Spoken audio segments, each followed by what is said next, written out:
the Danes back at the top of the world ranking.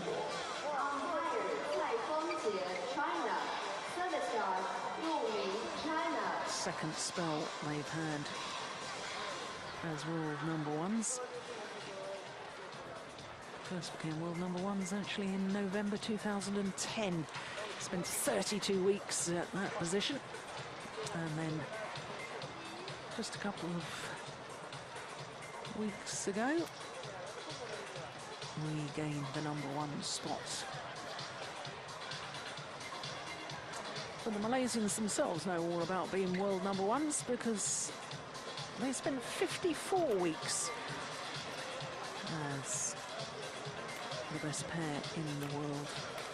What a mouth-watering prospect this is. Mathias M.Boe and Carsten Mogensen, the number one seeds, against the number three seeds, Kian, Keat and Boon, Heong.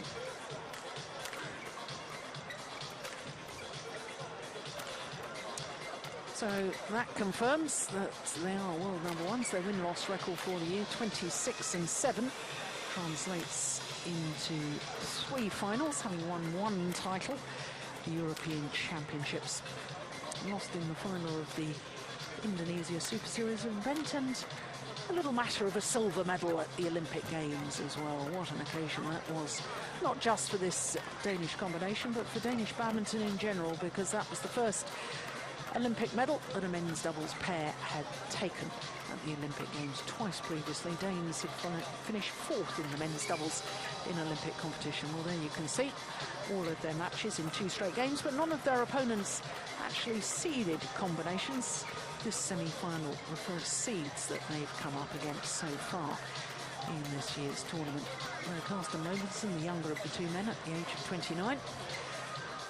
But we're looking at the youngest man on court, Boon Heong, 25-year-old former world junior champion.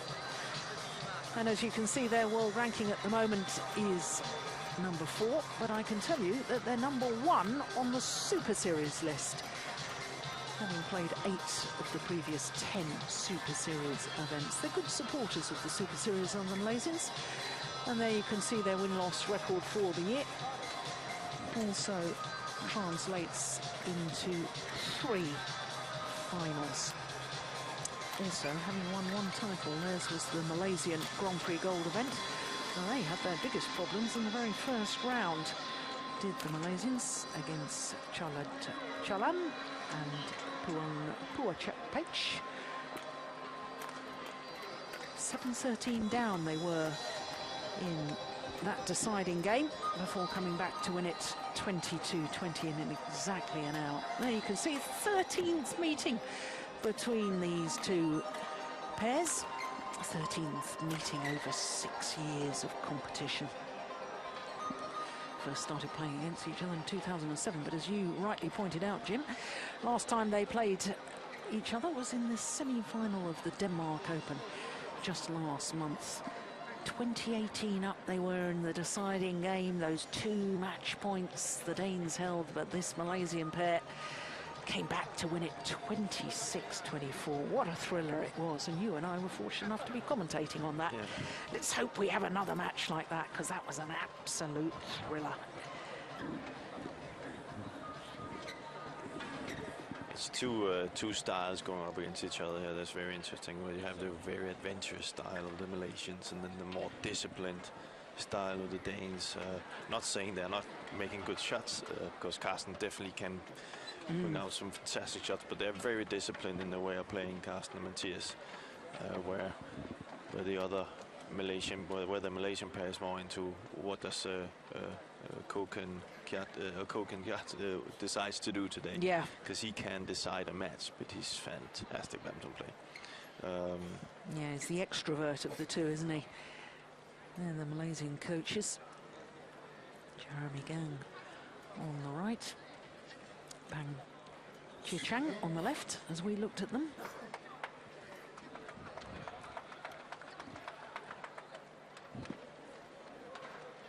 So,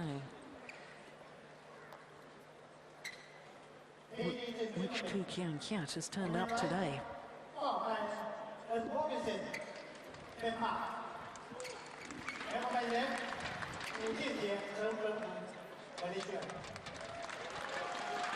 Taifeng-ji.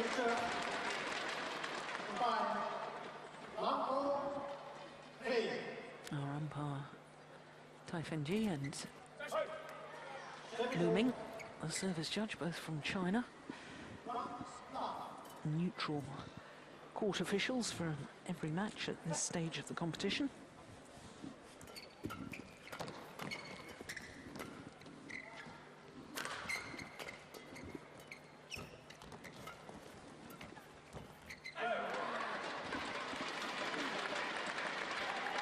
Well, I know the Danes are always keen to win, but I guess having lost on home turf the last time they played against the Malaysians, they're even more out for revenge. Definitely, definitely. It was a tournament after coming back from the Olympics. Of course, there was a lot of interest in the doubles, and you can say in Denmark, where it's been mostly men's singles, there's always been the big thing and had taken much of media's attention. You know, finally the doubles had, you know, the best medal of them, if you can say like that, and so they were of course disappointed. But then again, they also knew that things were not perfect after the Olympics because of the training and stuff like that. So they've been preparing for this. Got a good start, so. And having spoken to them earlier in the week, were they going to do anything differently tactically, or was it just that in Denmark perhaps there was a few cobwebs, as you say, from the London Olympics? There's a little bit of a difference in it here. It's a much bigger hall, which gives the Carsten Mathias much more comfortable in their defense, especially Mathias. I think he probably won't say that, but he looks more comfortable in his defense. And in Odense, it was a little smaller hall where it was, you know, a lot of flat and a lot of smash, and it was easier for the Malaysians to get through the Danes there. So I think it has a lot to say. As you see here, they're not afraid to put it to the back, and that means that Ko is going to have to work from the back, and they like to make them work. So that's going to have a huge impact on the game. So just to explain that a little bit more, of course, when we're in these very big stadiums, it's much more difficult for the players to get perfect timing on their overhead shots. And as we've talked all week, really, about the drift and the draft in this hall, and it being colder as well, of course, the shuttle doesn't fly through the air as quickly, and therefore it is easier to defend because shuttles aren't coming down quite as quickly. Everything slows down. Yeah.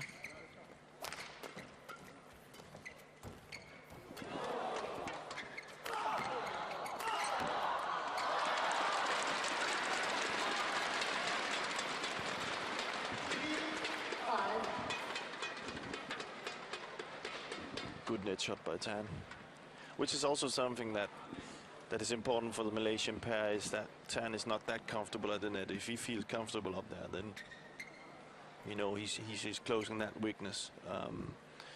So a good sign for them. Yeah, because I mean, I don't think that Boon Heong is weak at the net. It's just that they very much have their favoured formation, and I think that Kian Keat can be just utterly brilliant at the net, but he can also, as you say, I mean, it depends on which coup has turned up today as to whether he's going to try and do things that just aren't on, or whether he's going to be really focused and intense in his play. Yeah. When I talk about weakness, these players don't really have weaknesses. No, exactly. You know, there's something they're better at. And oh, service fault called. That's the second time. You see, this is a very important, you know, might be just this call, but this is a very, very important part of the game. That, because that means now that's the second time they've been called for the flick serve. And both on Carsten. Yeah. So that kind of takes that his flick serve. That takes the flick serve out of his game. Yeah. And that means that Ko and Tan can rely on that. That's not going to come that many times. Well, as we talked about, Danes' easy points is their speciality. They're so good in the service situation. And I'm not going to say that's lucky because I've seen it so many times now that it's just class.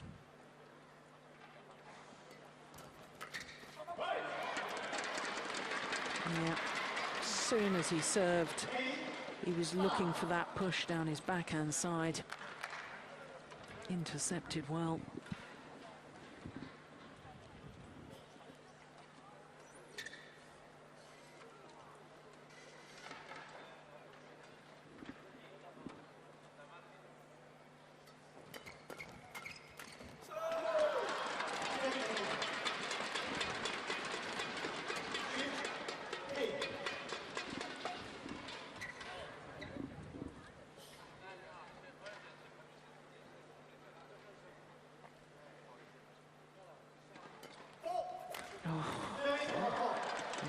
Very consistent. Kian and Keat. I think they both pairs are talking to each other.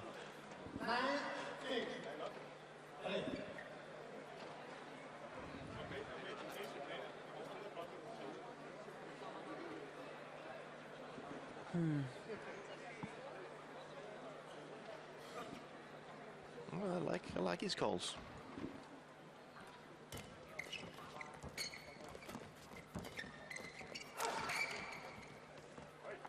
That's all. Yeah, I have to say that in general, I think that badminton players' serves, especially in doubles, are getting higher and higher. Of course, meant to be struck below the waist, but before anybody starts emailing into us and saying, I must point out that the definition of a waist in badminton is very different to the definition of a waist with probably when you're buying some trousers or a skirt. The only thing is you can go 10 years back and look at a serve and then look at a serve now. Much higher. And it's much higher, and the rules hasn't changed. Well, some things have changed, but the height of the well, the waist is now defined as below the lowest rib, isn't it? Whereas, well, that's always what I've served after. So yeah, well, you see, I'm old enough to remember that before that definition came in. Now, what do you think Lars Ular is saying here? I mean, he's got to be pretty pleased with them. They've got a 5-point advantage. The Carsten and Mathias has got it exactly how they wanted it. They've taken the service situation, even though they got called. You remember 2 of the points that the Malaysians got is from the called flick serve. So they've controlled that. The Malaysian has not really taken the net away from the Danes. So Mathias has done his thing at the net. He's been controlling that, and then you know, continue. That's probably what he was saying.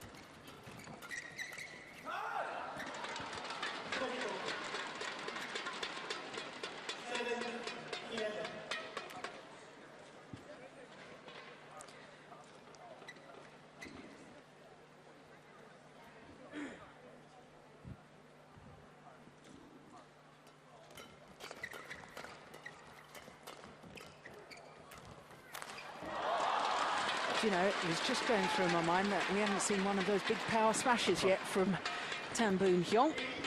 And right on cue. Plays a beauty. A little too flat lift from Carsten. Oh, sorry, Mathias.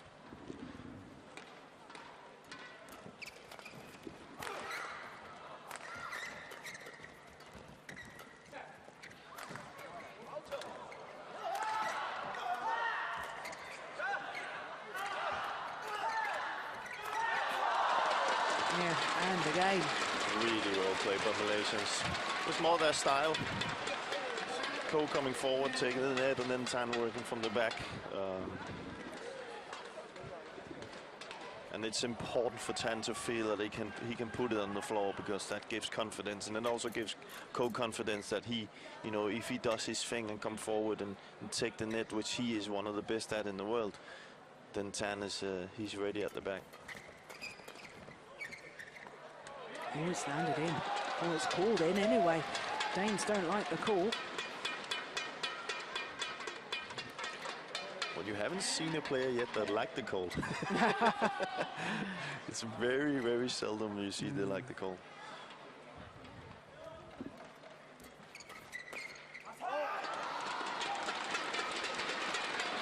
Well, there's me asking about what Lars Uhre was saying. I wish I knew what the Malaysian coaches said, because they've won all 5 points since the mid-game interval. They're playing a lot of flat right now. They're coming forward, both the Malaysians, and controlling the front court. Danes has stepped back a little bit, and that's something, if you do that in men's double, you're in trouble. You have to force yourself to come forward.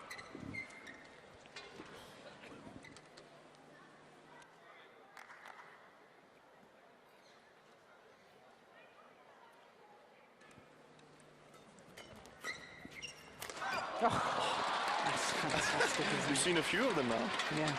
It's really, like, the sound is unbelievable.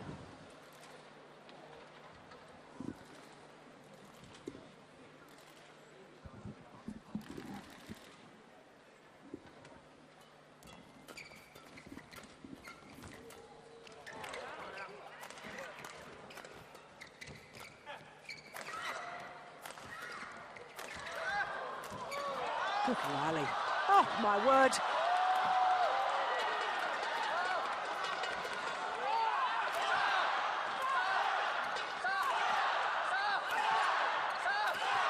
Oh. Fantastic. Well, the crowd loving it here. That's men's doubles. That's fantastic rally. I was a little bit concerned at the end of the rally, though, because it looked to me as if M.Boe may have slightly injured himself. He seemed to be stamping his foot. He has a little bit of a hip problem sometimes. He sometimes stretches it out while stamping into the ground. So I don't think it's. I've seen him do that for many, many times. So Okay, well, that's all right.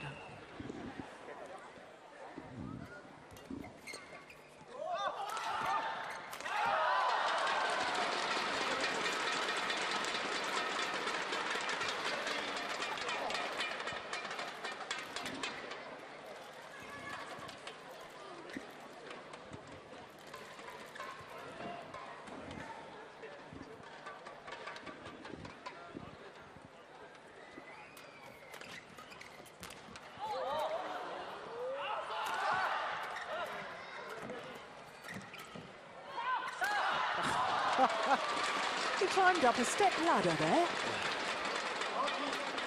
But it's Cole's work at the front court that's doing the work right now. You see, he keeps the pressure on, so Carsten, he can't get too much length on his lift. So we've seen now a few times what happens when you don't lift it long enough to 10.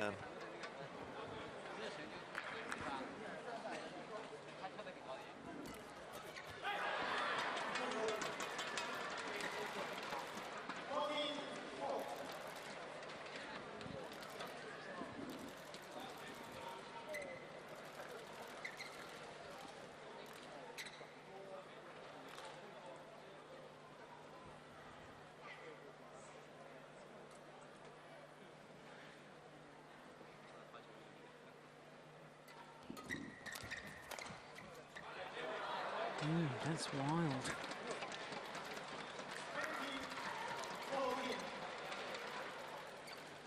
A bit more patient from Cole.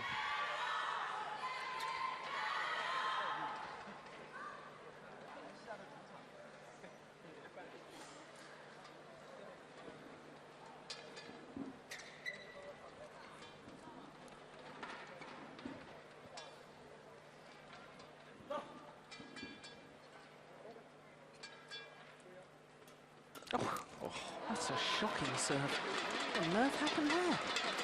Huh? Yeah. Oh, they found it amusing. Maybe he hit his fingers. Yeah, he's normally got such a good low serve. Yeah.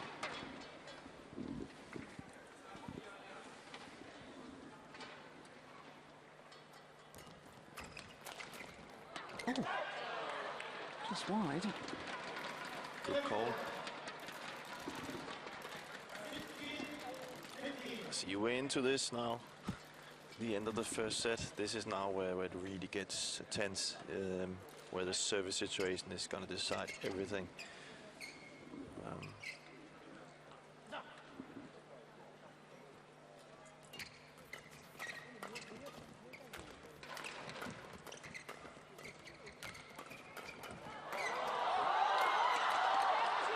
Wide.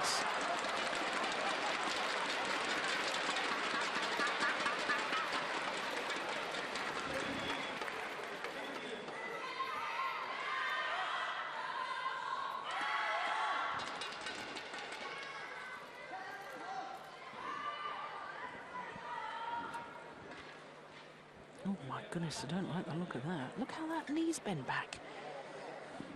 Oof. Been a few years since I could do that. Yeah. Don't think I ever could do that.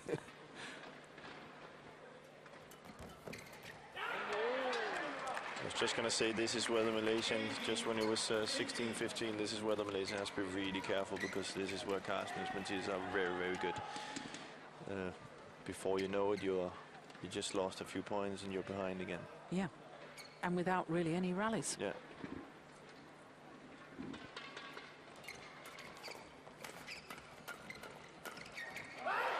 Yeah. Good pressure. They can't really get into the rallies, Malaysians, because it's all decided from the service situation.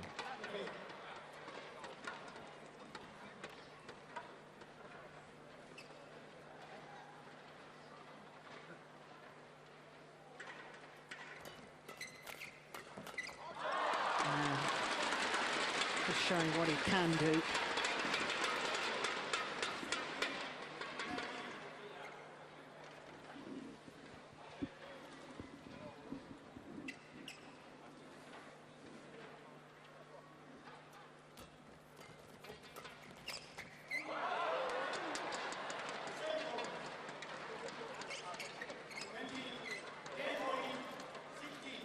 Four game points to be precise.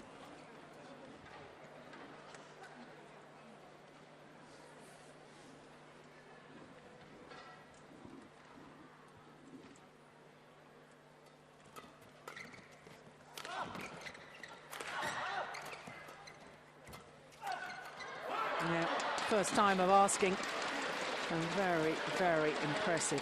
From 15 all, 6 of the next 7 points.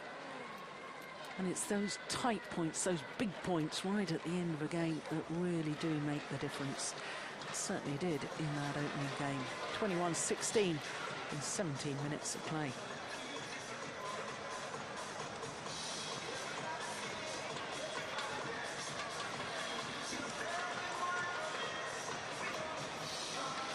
We see it time and time again. It's uncanny, really, because it's so predictable, isn't it, that the tight situations, you know, they come up with the tight serves, good returns, short rallies, and it frustrates opponents. It frustrates opponents, especially if you take Tan and Ko, and especially Ko, who is such a good badminton player. He doesn't really get to show what he's good at because it's been decided before he can show it, and that's the frustration that the Malaysian player has right now, that they're not, you know, from coming back and playing really well, without them, you know, without touching the shuttle almost, they lost the set.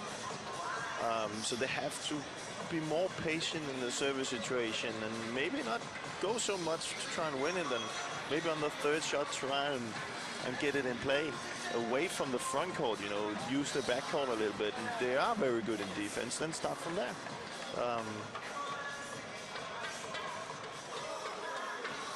I don't believe they will win that service situation against the Danes if they continue like this. Another thing I would like the Malaysians to be is more ready in the flat. You know, it's kind of like they surprise them every time that Mathias comes with his left hand and pushes it across.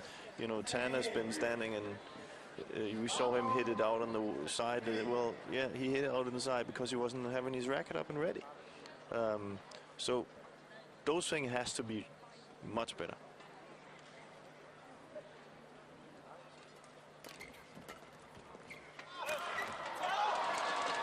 just hit it down like that. But that, again, you know, that it came from a good service return, and that's vital for them right now.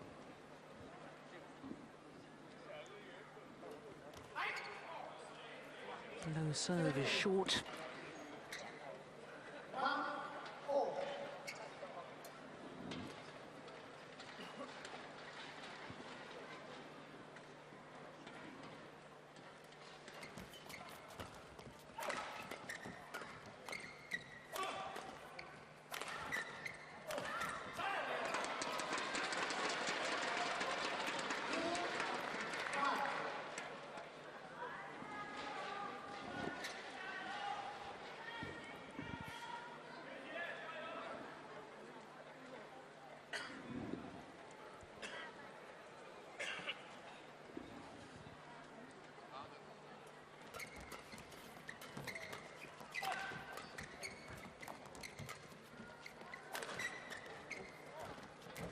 Oh, that's good.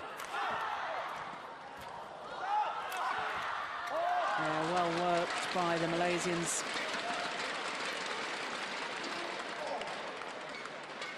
Well played. Cool. Turning the rally around and getting that left, and then 10 hitting to Mathias's backhand side, which is, I think, if you have to find a weak spot on him, that would be one of them. So maybe they should explore that a bit more, the Malaysian pair. Good return. Yeah, better than good. It was absolutely fantastic.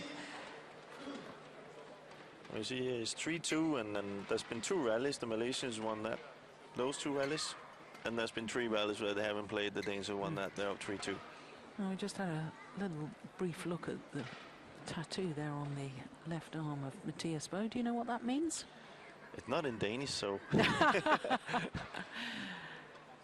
think it's some kind of a, yeah, I don't know what sign it is. There you are. That's your homework for tonight. I need you to find out the scoop on what it means. Well, perhaps we better not know. You better brief me first.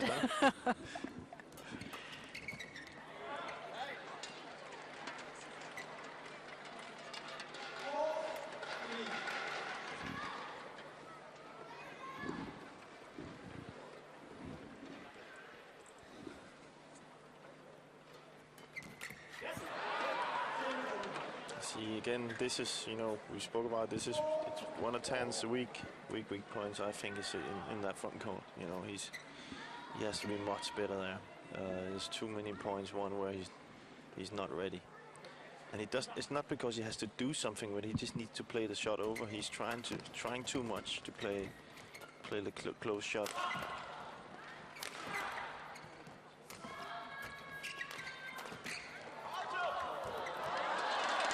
Yeah, threat of Kian and Keat going forward, just distracting Carsten Mogensen, forcing him into error.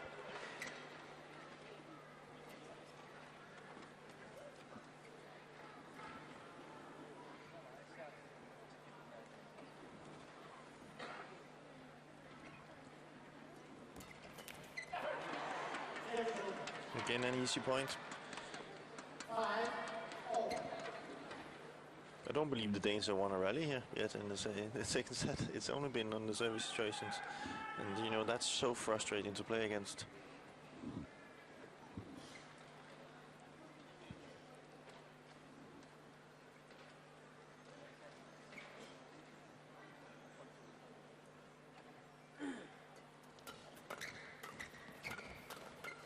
Oh, good defense.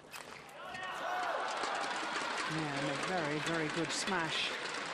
Good placement from M.Boe Heong. It wasn't particularly hard, but really got Mathias Boe in a bit of a tangle.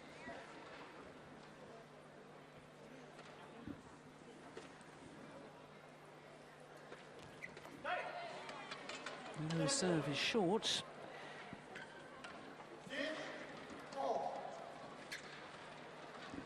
Without copying myself again, another easy point.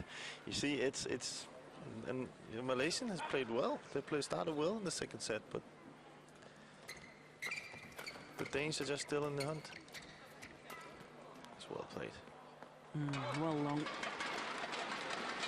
It's the drift coming into play. Good stop by Ko there.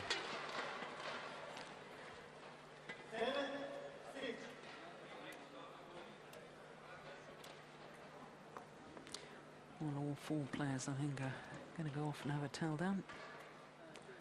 Yep. 4th in the Olympic Games, this Malaysian pair. And they've really been given an ultimatum by BAM, Badminton Association of Malaysia, and told that they must reach at least the final of the World Championships next year if they're to continue in their partnership. Don't want to get involved in the politics, but it seems fairly harsh when you're #1 on the Super Series ranking list, and you know, reaching a very high bar in yeah, absolutely. Yeah. So you know, that's just. And I can understand why the association are frustrated that they're not getting the results that, you know, we all know that they could get. You know, we see glimpses of their brilliance. Oh my goodness, that's landed in. What an extraordinary shot. Yeah. But we don't see it consistently, do we? And even within matches, we see Keat being absolutely phenomenal at the net, and then we see him playing a very ordinary shot. And I think that probably Badminton Association of Malaysia want to sort of just inspire them in a way to be more consistent and more intensive in the way they play. Yeah, they're maybe pushing the button a little bit, you know, to see how they react on it. Yeah. So maybe it's a trick, I don't know. But all in all, I think it's up to them. You know, it's that. Do they want it? Do they want to achieve these things? And if you want to be in the final of a World Championship or an Olympic, you know, hard training every day, working on the stuff, and well, you have to be willing to do it. Absolutely. Sacrifice a lot of things in your life. That's just how it is. Well, of course, the Malaysian pair have already won 2 World Championship medals. They got a silver medal in Paris 2010 and bronze the year before in Hyderabad. And this Danish pair haven't won a medal at World Championships yet.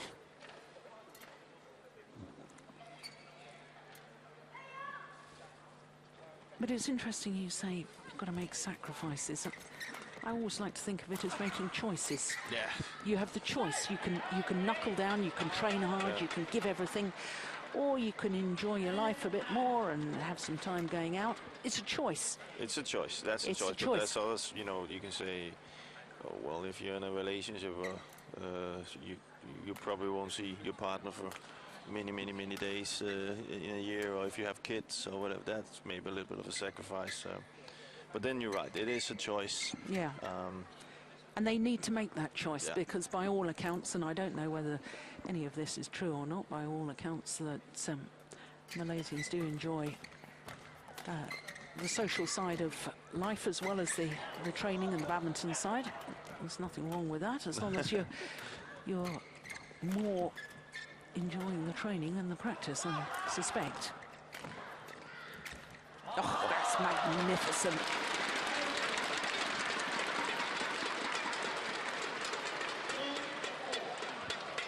Of course, there has been these things with Ko, but it's just for him. He's such a talented, gifted badminton player that, you know, at the end of the day, I don't think anybody would have him to when he's finished saying to himself, well, what if I did this, or what if I had done that better and done that better, you know? Yeah. That when you're finished with your career, you can say to yourself, well, I gave it all. No regrets. Yeah, no regrets. And, you know, it's you know, I have some things in my career where I could have said, why didn't I do that? And, you know, and it's just, you know, I'm 38 now and I can't change it. definitely for their own sake as well, it would be a good idea.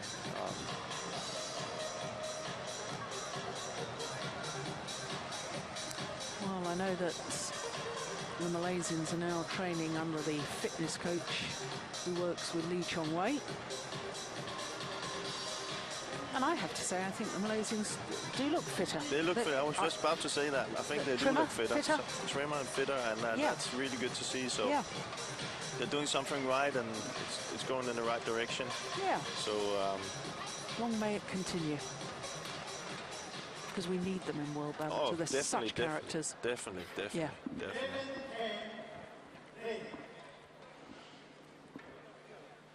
But they need to up the pace right now. They need to up their intensity again and down here in the second game.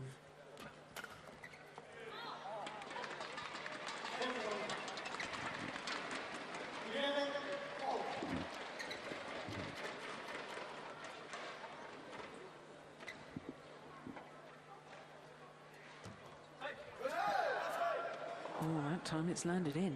He's hit 3 short. That one was on the line. Good serve. It's very important for 10.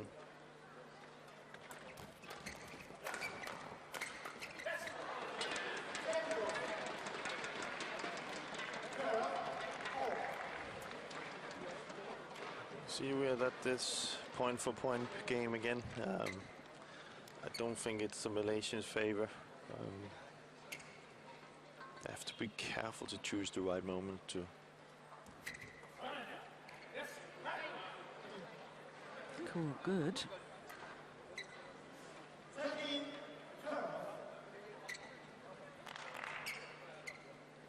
Yeah, That's it was. A good call. Yeah.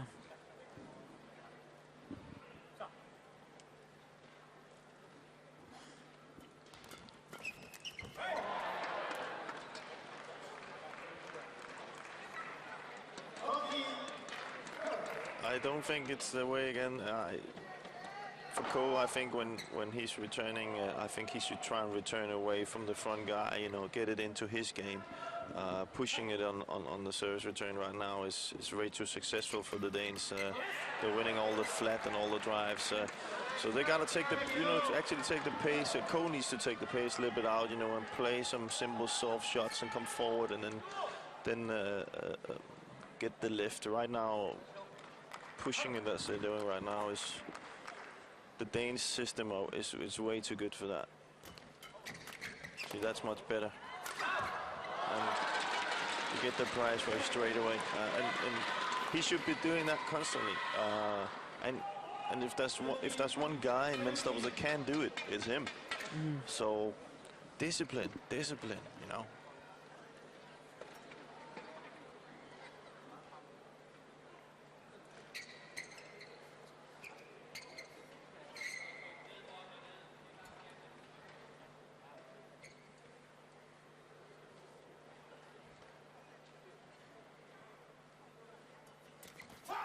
Oh, that's a great serve. Fantastic serve.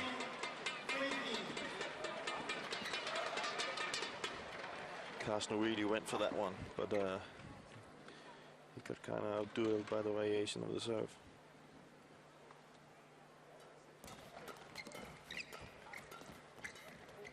See, that's better by Ko.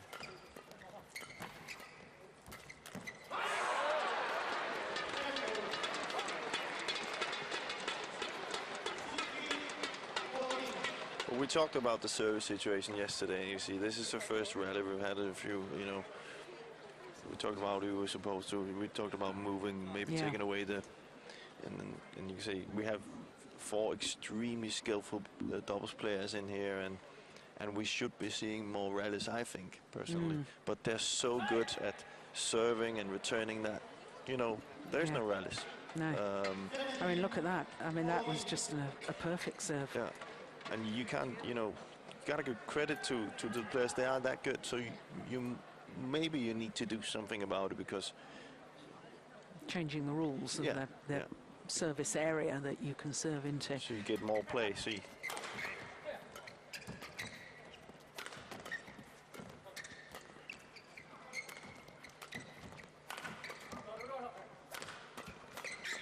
I think it kind of proves my point there, you know? That if you were able to serve to the backcourt, you will have more rallies. Yeah.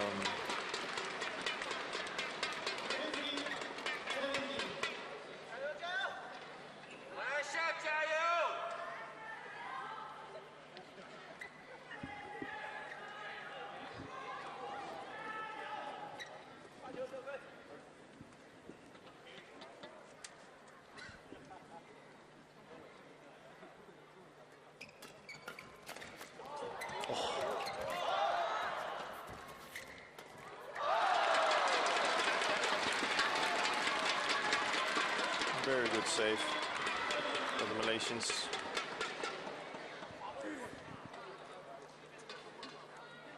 Ko seems to be more aware of the net right now, and that makes a big difference.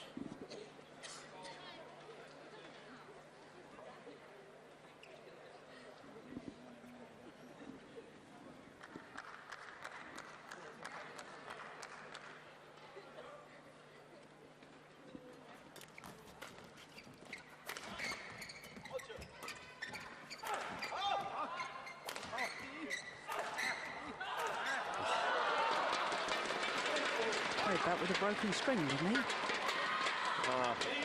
Oh no. I think he was just surprised.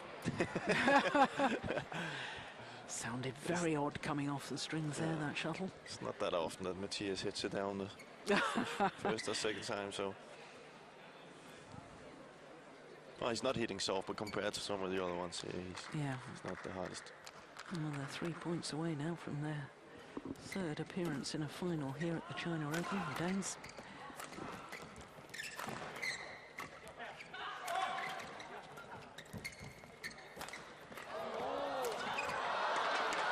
Now just 2 points required. And once again, it's the sharp end of the game. And the Danes really come to the fore.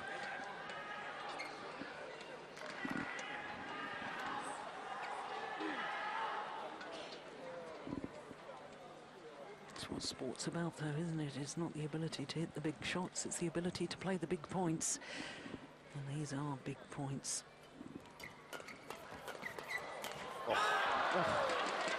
And now there's match points.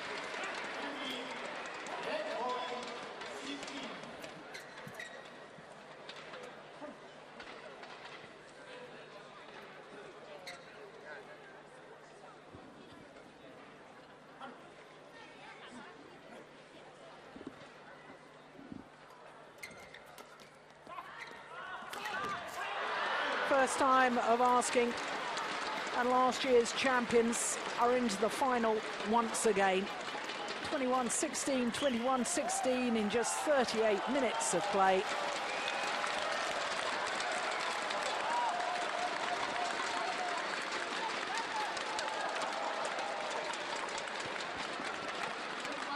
Well,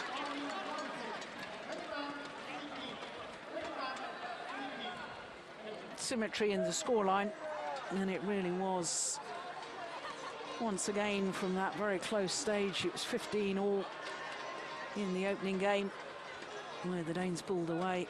It was 15-14 in the second game. There's the customary click of the fingers from coach Lars. That means that he's very happy because M.Boe and Mogensen are through to the final in defence of their title.